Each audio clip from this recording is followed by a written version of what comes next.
This is the Automotive Repair Podcast Network. Hey everybody, Carm Capriato, Remarkable Results Radio. Glad to have you here. We're at the 2025 ASTA conference. A lot of great training. We're sitting here in our podcast studio on the convention hall. A lot of great stuff going on. I just want to tell everybody what's going on here. We're in our third day, and everybody's, you're going to find out from one of my guests that he sounds like he hasn't slept in 3 or 4 days. But anyway, it's going to be fun. We're going to talk about the mobile business here today and what's going on with that and a million other things. But first, thank you so much to our sponsors. Hey, let's face it, your shop management system is the most critical tool in your shop. And NAPA Tracks will move your shop into the SMS fast lane with on-site training, 6 days a week support, and local representation. Find NAPA Tracks on the web at napatracs.com. Hey, stay ahead of the curve with NAPA AutoCare's newest auto tech initiatives, Fast Track Assessments, Accelerator Immersive Training, and Tech Assist Smart Support. The future of technician training is here. Connect with your local NAPA representative for more information. Welcome back. Wow. Keith Perkins. How are you, Keith? Good morning. L1 Diag, L1 Training. What else? Level 1 Automotive. Level 1 Automotive, yeah. That's your own brick and mortar. Yeah. Damn. How long has it been? Like 3 years? Yeah. 2020. In the form it's in now with like a service advisor and a forward-facing business, like almost 3 years now. Almost. Wow. Yeah. Wow. Rich Falco's with me. Diag on Demand. Yep. The boys are running it for you. Yeah. While you're doing the curriculum development for CarQuest Technical Institute. Yep. Damn you. Huh? I got slave labor. It's great. Do the boys just send you the check? Yeah. I'm just phone support at this point. And the guys are in Florida. Mm-hmm. CTI is here in Raleigh. And so is the wife here in Raleigh. Oh, yeah. You have a complicated life, sir. Yeah, I'm bouncing all over the place. Back and forth. You should get ready to go on a cruise and just settle down for a I think I am already. Both of you, Carm Cruise too. Oh, yeah. We're just thrilled to have you on that. Look, Keith, he comes in and he goes, 36 hours of training. Talking. And not all here. No. You've been out. I think the world needs to get an idea of what some of the top trainers in our industry do. And you haven't been home in how long? I was home for 10 hours.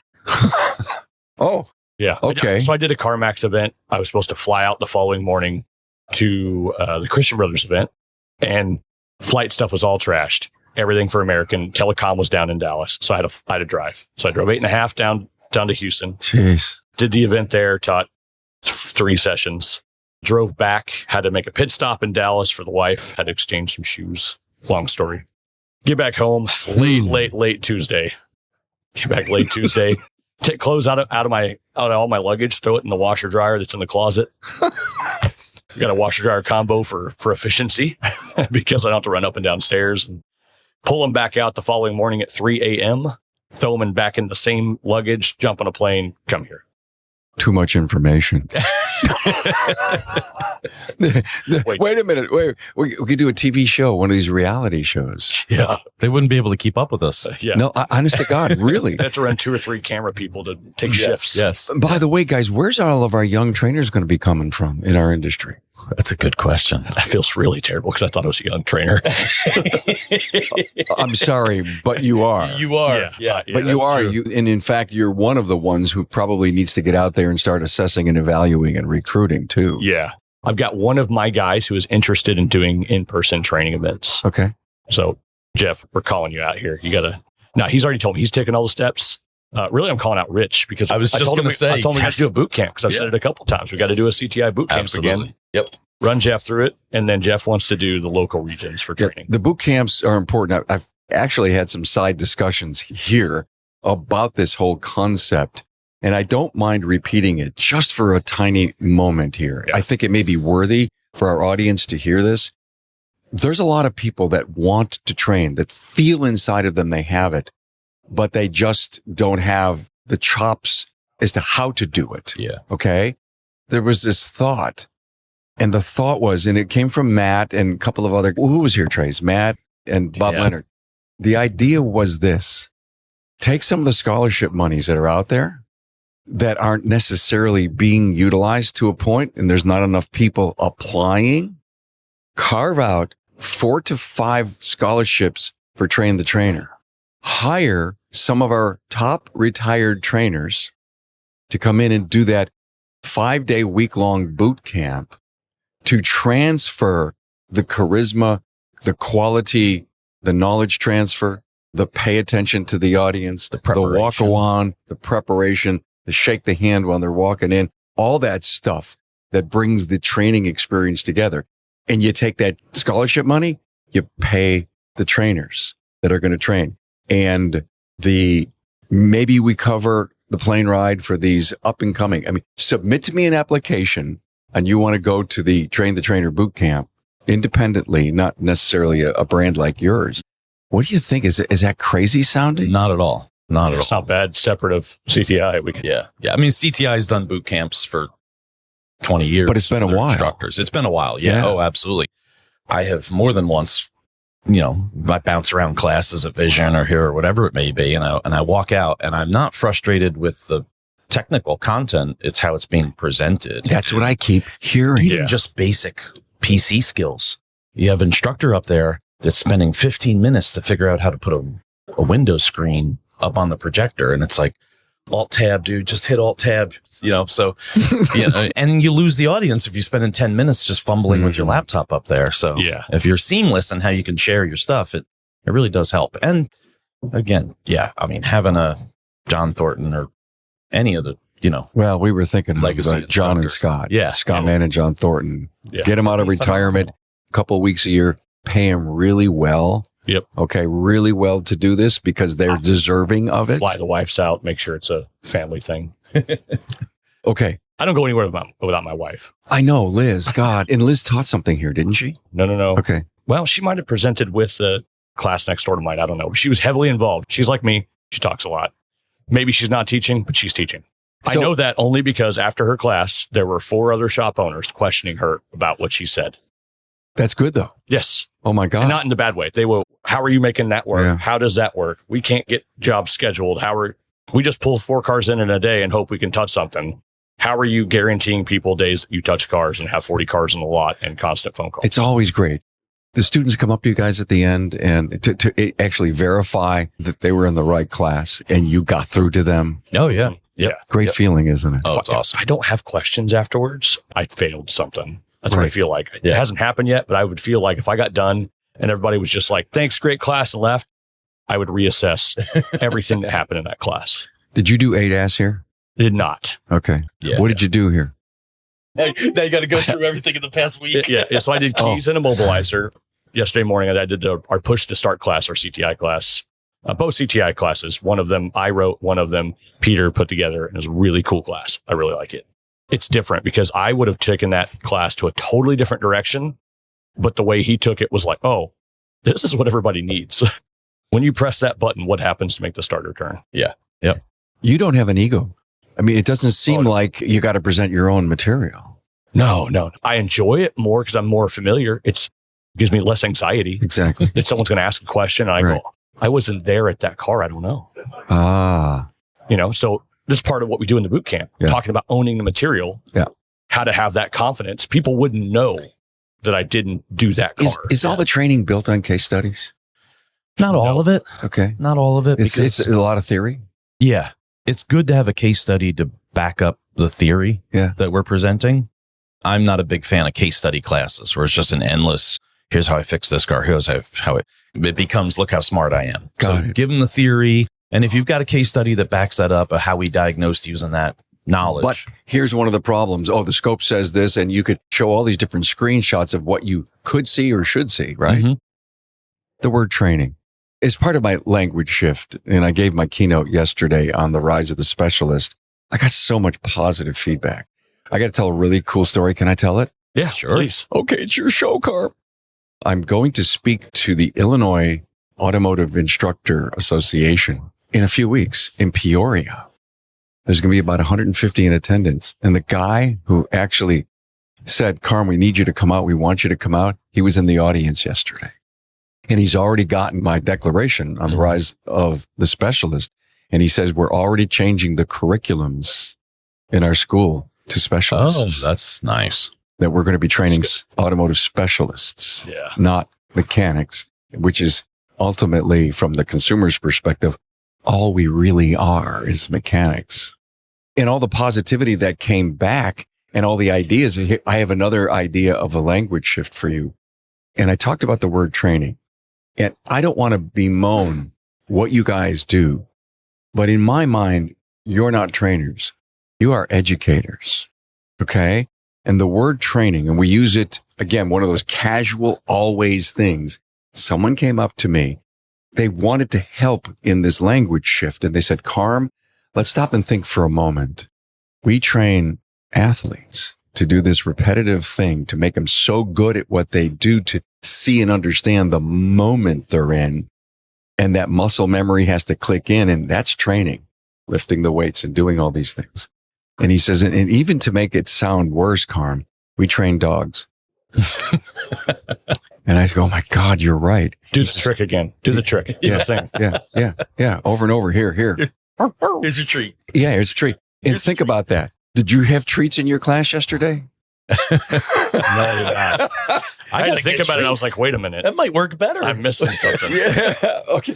But this continuing education, I see the words continuing education come up so much, but we say the continuing education is training. Duh. You're educators. Yeah. And I'm going to be educated because so much of the stuff that you talk about, the person may not see for another 4 years. It wasn't a repetitive thing that you're teaching. You're teaching theory. When we go to college, we don't go to college to say, I'm going to get trained. We say, I'm going to get educated. And you're doing the same thing. Mm-hmm. But we have lazed out ourselves into the word training. What's your thoughts on this? I like that. Does it make sense? It makes sense. Yeah. Now I'm thinking I need treats in my class. No. I'm going the wrong way. No. It should be CEI. Yeah. Not CTI. Oh, yeah. Education Institute. Think about it. Yeah. Yeah. I like it. Yeah, I like that. All right. Do you see all the head shaking over here? I had a weird realization like a couple of years ago like that. Because somebody was like, so what do you do? I was like, oh, well, at this mobile company where we all those things. But at the time, I had just gotten to the point where I was probably doing training as much as I was doing that. And somebody goes, aren't you a teacher? Oh my God. I see you online all the time going places and teaching. I was like, and then it hit me. I was like, holy crap, I'm a teacher. I was like, I got to go back to my school and go tell my teachers that said I would never be anything like that. Not only am I a teacher, I'm teaching everybody things that are difficult now. Yeah, at a high level. Yeah, at a high level. And so I better write that down. We just can't say that training is education. Perfect. But we have to say that the trainer is now the educator or the teacher. Educators, like, I'll take both. I like educator. Yeah. Sounds way cool. I love educator. And it takes the sophistication of what's necessary in our industry to another level. Anyway, I'm throwing that out there. The audience needs to hear this because we are, I on stage yesterday as I gave this keynote, I said, it's my ministry. And it was the first time I ever said that. Yeah. And I says, I'm becoming an evangelist for the specialists. So anyway, guys, mobile business. Years ago, it was like, oh, it's a fad. Guy doesn't want to open a shop. So he threw some shit in the back of his van or SUV and he went out. And man, it is a viable industry today, isn't it? Very. Yeah. And there are people getting out because people want to get in. Yeah. You know what I mean, right? God help it. You've got the boys running your mobile business for you. Yep. And you probably have no reason to get out, but there's a lot of gray haired guys that have been doing this for say 5 to 8 years. They stopped standing on the concrete floor under a car and they decided to do this. Trainers and mobile guys. Eric Ziegler's a great example of a guy who just recently sold his mobile diag business. Yeah. And so it's going to become a consolidated portion of our industry. It is. Yeah. Yeah. Wow. I mean, I got a load full from Tanner who picked us up at the airport and came here. And it was so interesting to hear Tanner talk about what's going on on that consolidation side. What do you think of it? I field those phone calls and requests and do those meetings every couple months. I'll entertain any offer. At the very least, the last time I took the offer from my bank, just said, someone's willing to give me this much for it. Would you loan me 30% of this so I can grow? And they said, yeah. See, So that is a great. I got a free non-biased business evaluation. Holy crappers. Would you loan me 30%? Wow. I mean, that's beautiful. A great business plan, good financial statements. Yeah. They said, we'll loan you 80%. And I said 30. Wow. That's all I need. That was smart. Oh my God. Yeah. Don't take all the cookies out of the cookie jar. Yeah. Hey, let's face it. Your shop management system is the single most important tool in your shop, period.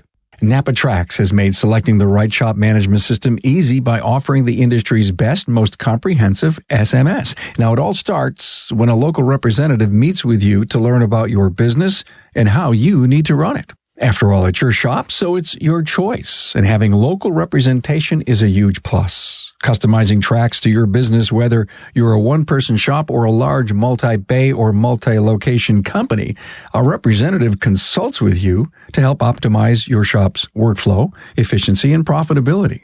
Trax always has the flexibility to do business how you need to do it, which means it can also grow as your business grows. And unlike the other guys, will be there for you after installation with the best training and support in the business. Yes, a learning management system tailored to each role in your company.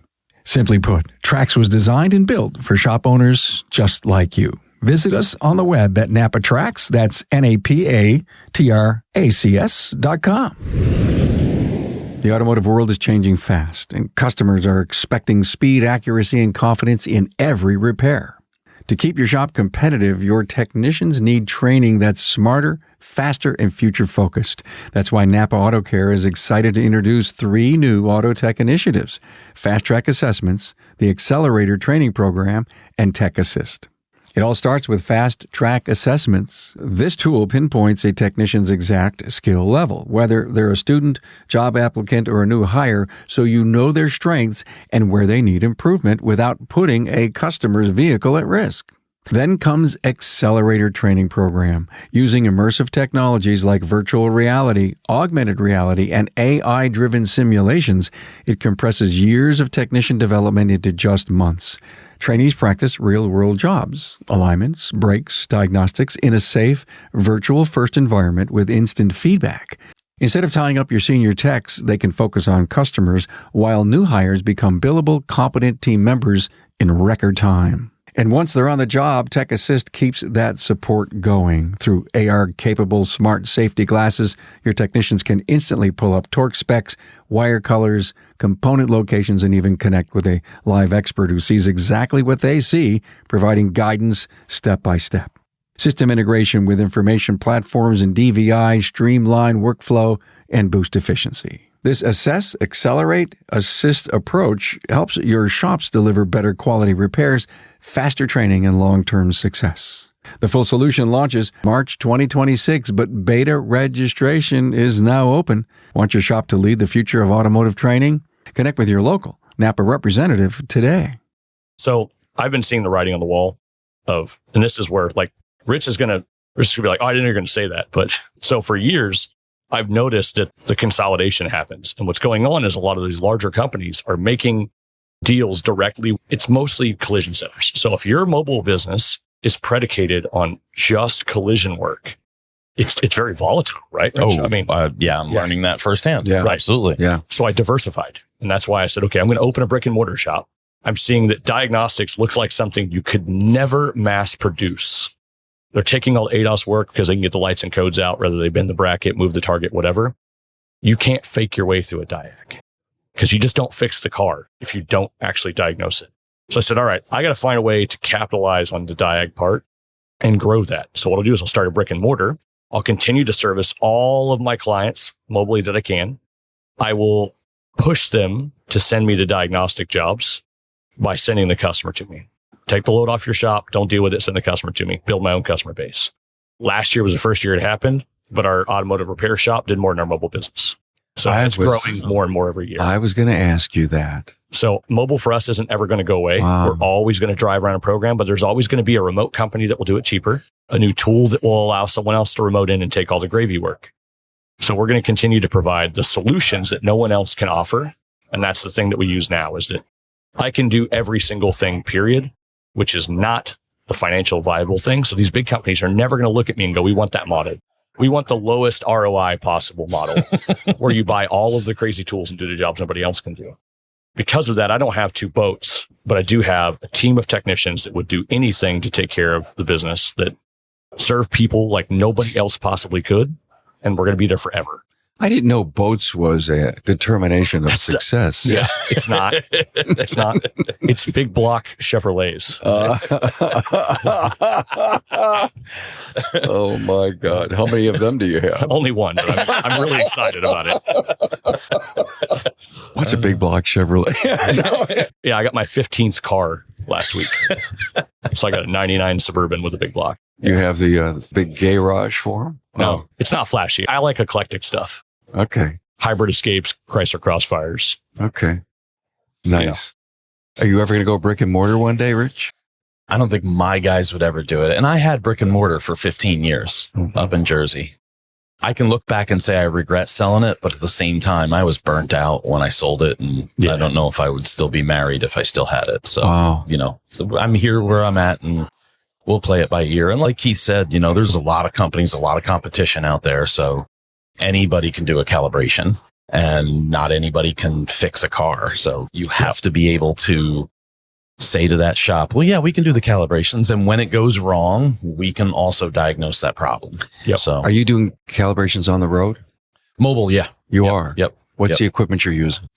A little bit of everything. Okay. Autel, Top Don, a lot of OE. I mean, whatever gets the job done accurately and correctly. So you're setting up at the client's place? Yep. Yes. You have the necessary room all the time? If we don't, we won't do the calibration. You won't do it. We're very, very picky. OE says do it this way. We're going to do it that way. And we're going to try our best to do it as accurately as possible. And I've got pictures of other shops doing camera calibrations outside in the direct sunlight. And it's an issue. You were doing them outside, and then you brought them in, right? Didn't you? We still do them. Well, not outside. We tried. I don't mean outside. No, I meant at a client. At a client's place. Yeah, I've done radar cals outside. One of our shops had a old building they tore down, so the concrete pad was still out there in the middle of nowhere. And I was like, great. There's 2 cars parked over there. I moved those 2 cars. I got this giant, perfectly level concrete pad out of the way of everything. It's a radar job. Sunlight doesn't matter. We're good. But yeah, we still do the mobile today. Okay. My vans all still have ADAS in them. Okay. But if they're in the Tulsa area and it's a Subaru eyesight, I say, no, thank you. It comes to my shop because I can do it one time and it's right because I've got all the lighting correct. The environment is exactly designed in a way that it's going to be successful almost every single time. I don't have to fight it. So I hung out in Keith's class at Tools. I was there for 40 minutes and I couldn't leave. I was mesmerized by, you're a great trainer and you had some really good slides. It's just my shoes. And I don't know if I raised my hand and I said this in your class. I don't remember, but I said, where's the other 200,000 automotive specialists, technicians, mechanics, whatever you want to call us? Where are they? They should be in this room. They should be in this class. They're in the Facebook group. Oh, yeah. That's Liz and I's class, by the way, that class. I have to tell you guys, it was such an interesting class that I've been bugging him. And one day, I know you're busy. I get it. But I've been bugging him to take some of his slides and create a countertop graphic to explain what calibrations are all about on a vehicle. When the client says, listen, guy down the road will do this alignment and fix my front end for X. And we say we'll fix it for X plus the calibration. And they don't want it. And so we try in our slang vernacular at the front of our counters using every acronym in the world that people don't understand. Your car's got ADAS and all that stuff works. How about a picture that says, if you're 1 degree off, let me show you what it looks like 1,000 feet in front of you. Yeah. Right. And they were such powerful slides. We need like 1 page, 4 graphics in front that show the reason that we're doing this. And oh, by the way, your car manufacturer says this is a must. It's required. Yeah. So you can go down the road and have this, but please be careful. You might sense or feel the car not just really acting the same anymore. And none of this is BS. We're not trying to upsell anybody. We're trying to keep it safe. But I don't think we have the capabilities of explaining it thoroughly to the customer. We did an in-person ADAS class at our research center a couple of months ago, and a shop owner in Philadelphia said, I have better luck selling ADAS calibrations to my mechanical customers than the body shop. And I went, I'm going to your shop. I want to see how you're presenting that, because I've never heard that from another shop. Wow. He said, we do alignments and we explain to them the requirements. Oh, how about this? The insurance company's getting in the way. Yeah. Maybe. Mm-hmm. Yeah. Yeah. No, insurance industry is a disastrous mess that should go away and be burned to the ground or rebuilt.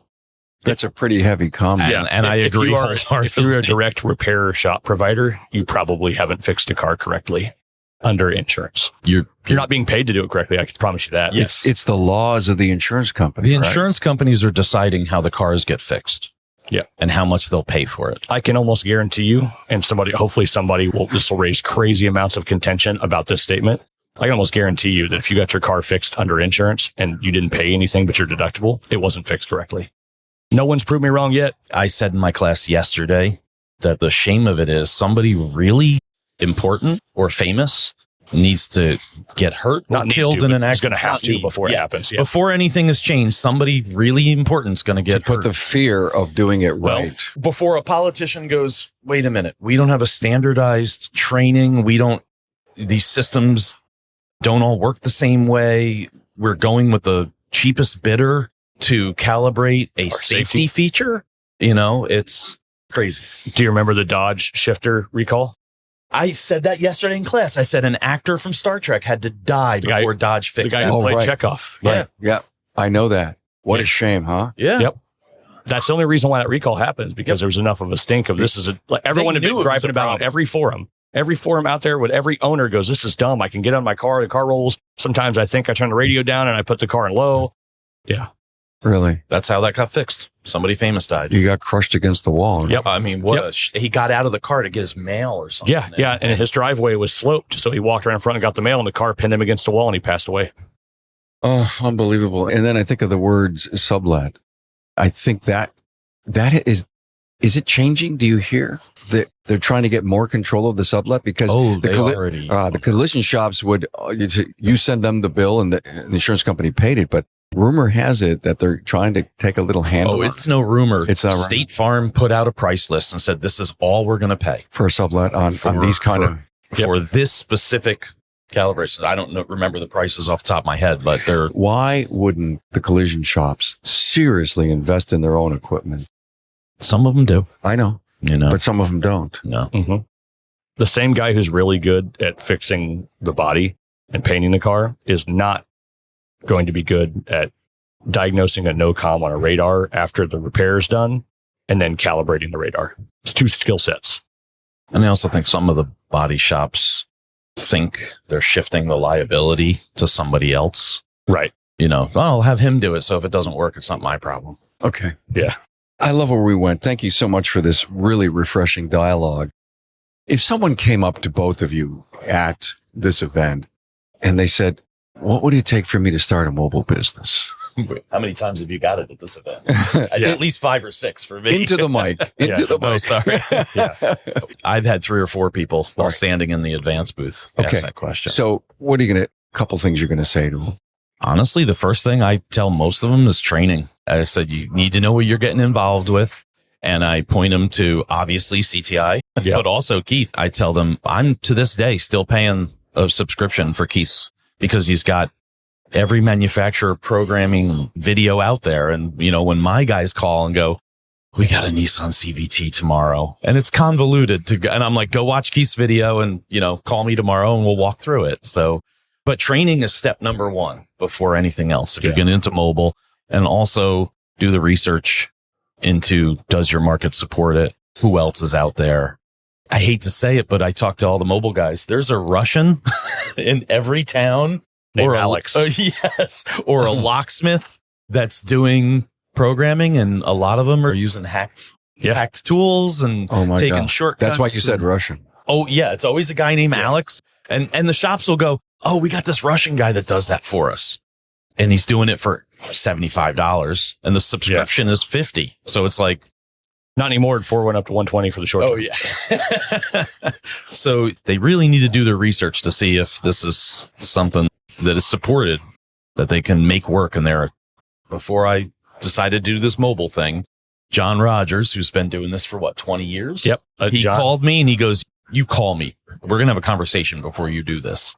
And I don't think we finished that conversation. We started it. And yeah, you really need to know what you're getting into. Yeah. You need to be really good.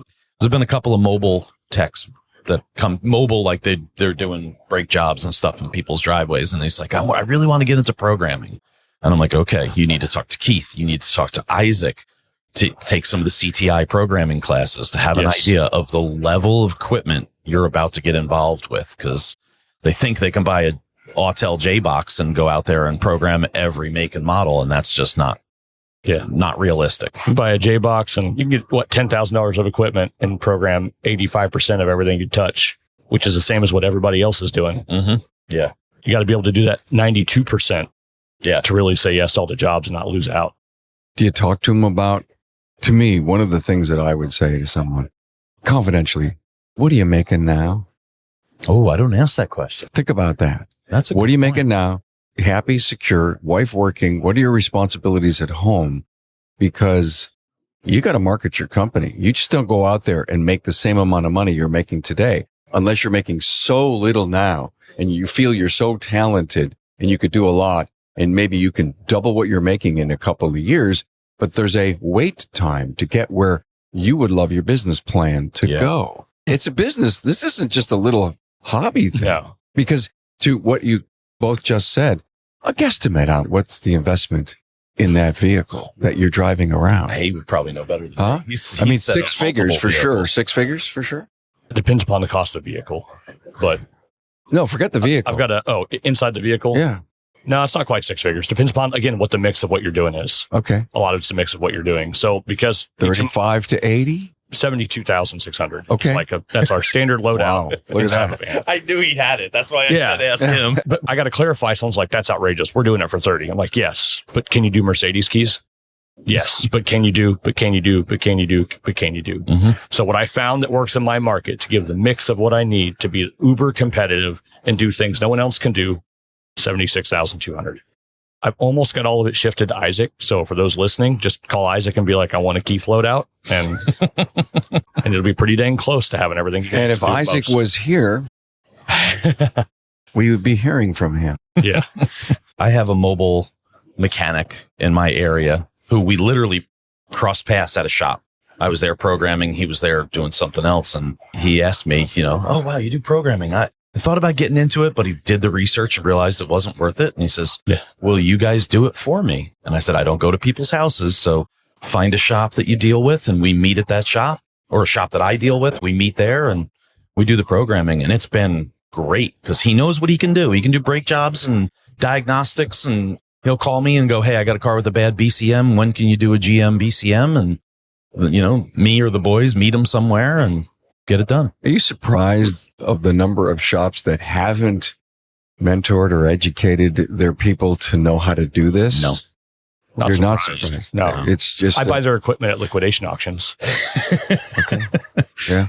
Because they refuse to do what they need to Training really... and update. Yeah. I hate to get negative, but Keith and I see the same people at the same training events over and over and over. Yeah, that's the broken record. That's I'm a sick of problem. their faces, honestly. Yeah. And it's so nice to see somebody in your class you don't recognize. Yeah. I love you. Would you put on a different mask? Yeah. But the majority of the shops aren't keeping up with this and don't. I have had shops in 2025 call me and say, we put a used module in a 17 Equinox and it doesn't work. What's this programming crap? Dude, we've been programming GMs since the early 90s. What do you mean? What is this? Oh, and by the way, you can't put a used module in a Global A car. Yeah. What's Global A? Oh, and my scan tool can't scan this 2020 Dodge. Well, you need auto auth. What's that? Yeah. It's like, how far behind can you possibly get and still have a viable business? It blows my mind. I got shops that update their one scan tool every other year. Yeah.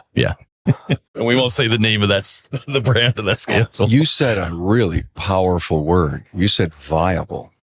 For some people, giving mama $300 a week to go buy groceries is viable. Some people want to make 20% on $1 million. and they have invested and done this. And they're the same people you see at classes. They're Yes. the ones that've got accountants for professionals. They're the ones who are paying really big bucks. And Yes. do you think there's going to be a shredding of the week ever someday? Or is We there keep just so much saying business that the shop? I'm seeing it happen. Last year, we had 97 shops closed and only 34 new ones Wow. in Tulsa. I So- honestly kind of want to say good, because Yeah. we've been saying it for as long as I've been in this industry. How are these shops going to keep up with the technology? And they keep figuring out a way to hack it up and Well, get it done. so hold on. So, I've been using the same year, 2030. If we look back at this conversation in 2030 and 5 years from now, it will be different, because the average age of a car inside of a shop being 7 to 11 years old. Today, we're seeing it right now. And 12. it's getting rougher and worse and worse and worse That's true. because all the That's bust true. to bust stuff. yeah. And so I said about 5 years ago, in 10 years. And then so for the last 3 years, I've been saying 2030 is the year that we can look at, then look back at what we said and go, yep, we were all right. I got to put They're a gonna reminder close. in my phone. Yeah. Yeah. 2030. 2030. Yeah. Cause then the average vehicle that will be in a bay will be over, like it'll be a 2020 2020. ish. It'll be a 2019. Yeah, but our average age is about 12 right now. And it's been going up maybe But 3 or 4 or 5 months a year. Yeah. But the $300 is viable shop doesn't work on 5-year-old vehicles. They work on 10 plus year old vehicles. Right. So when the 10 plus year old vehicle is the 2020, then they don't have the skill set to fix that car. When it's got variable compression ratio, variable valve timing, there's a gateway module I see that what you're requires saying. OEM. No, I got it. Seven There's like networks. 7 networks behind each gateway, 2 9-channel gateways. Does require an OEM tool. You can't put a window switch in it without programming. The water pump requires programming. The brake system requires calibration, and you can't change a tie rod in without doing an ADAS calibration. So everyone's going to YouTube to fix the cars. Yep. Boy, you said that pretty quick. I told everyone to go to YouTube yesterday when they were like, where's the key slot on this car? I said, you can find it in service info, but you can YouTube it faster.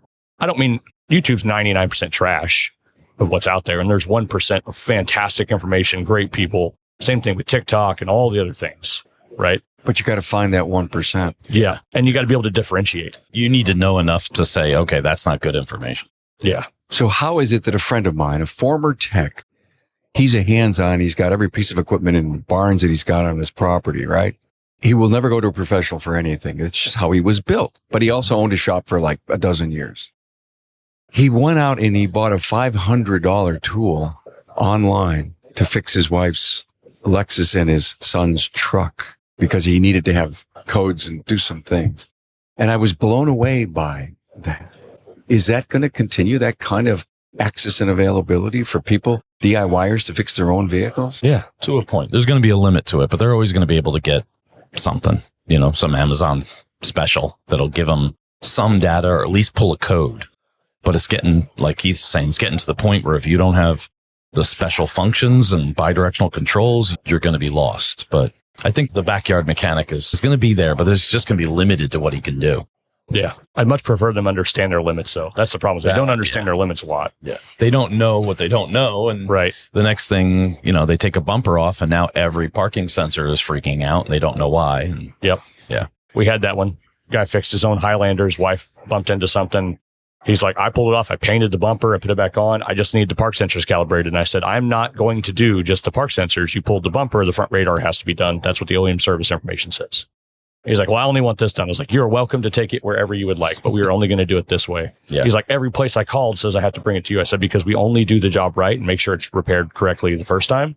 And it turned into a giant ordeal. He put an aftermarket park sensor in one side. It didn't work. It had water in a connector because he didn't fix the connector.